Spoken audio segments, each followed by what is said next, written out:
Նրանք Լոնդոնի անթակակիր արքաներն էին, որոնց առջև խոնարհվում էր և բարձրաշխարհիկ հասարակությունը, և հանցագործ աշխարհը։ Ռոնի և Ռեջի Քրեյները, լեգենդար երգավորյակները, ղեկավարում էին 60-ականների Լոնդոնը երկաթե բռունցքով, թաքնված թանկարժեք կոստյումների տակ։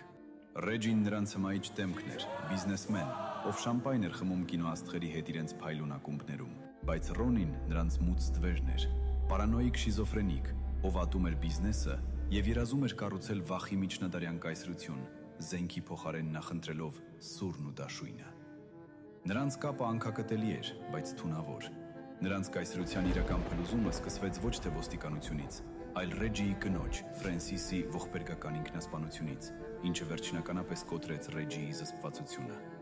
Ցավից խելագարված, նա բոլորի աչքի առաջ դաժանաբար սպանեց Ջեք գլխարկին, ջարդուփշուր անելով իրենց անձեռնմխելիության պատրանքը։